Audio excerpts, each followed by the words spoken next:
વિશ્વ એડ્સ દિનની ઉજવણીના ભાગરૂપે જિલ્લા ક્ષય કેન્દ્ર છોટાઉદેપુર દ્વારા જનજાગૃતિ રેલીનું આયોજન કરવામાં આવ્યું હતું।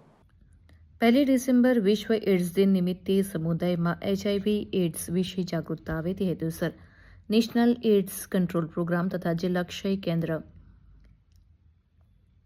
જેમાં RCHO ડોક્ટર મુકેશ પટેલ, જિલ્લા ક્ષય કેન્દ્ર છોટાઉદેપુરના medical officer doctor Kuldeep Sharma, જિલ્લા TB HIV coordinator Walsingh Rathwa, ART સેન્ટરના medical officer doctor Veena Rathwa, nursing કોલેજના પ્રિન્સિપાલ ભાવના જોશી, શહેરી આરોગ્ય કેન્દ્રના આરોગ્ય સુપરવાઇઝર રાજુ રાઠવા, જિલ્લાના ICTC કાઉન્સિલરો તથા ઉત્થાન લોક વિજ્ઞાન કેન્દ્ર છોટાઉદેપુરના સોનલ રાઠવા, વિકલ્પશ્રી સંગઠનના ઈશ્વર રાઠવા, મૂળ NGOના રમણ રાઠવા સહિત કર્મચારીઓ, નર્સિંગ કોલેજની વિદ્યાર્થીઓ તથા આરોગ્યના કર્મચારીઓ અને આશા બહેનો એડ્સને લઈને જાગૃતતા કાર્યક્રમમાં ઉપસ્થિત રહ્યા હતા।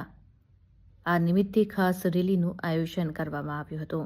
રેલી બજારના મુખ્ય માર્ગો પર ફરી જિલ્લા ક્ષય કેન્દ્ર છોટાઉદેપુર ખાતે પરત ફરી સભામાં ફેરવાઈ હતી, જ્યાં જિલ્લા ક્ષય કેન્દ્રના medical officer doctor Kuldeep Sharma તથા જિલ્લા TB HIV coordinator Walsingh Rathwa દ્વારા કાર્યક્રમને અનુરૂપ માહિતી આપવામાં આવી હતી।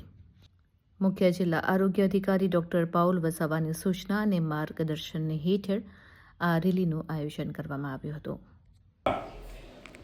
1 ડિસેમ્બર વિશ્વ એડ્સ દિવસ નિમિત્તે એક રેલીનું આયોજન કરવામાં આવ્યું હતું। જાગૃતતા રેલી છોટાઉદેપુર નગરના મુખ્ય માર્ગો પર ફરી જિલ્લા ક્ષય કેન્દ્ર છોટાઉદેપુર ખાતે સભામાં ફેરવાઈ હતી, જ્યાં HIV અને એડ્સ વિશે વિસ્તૃત જાણકારી આપવામાં આવી હતી।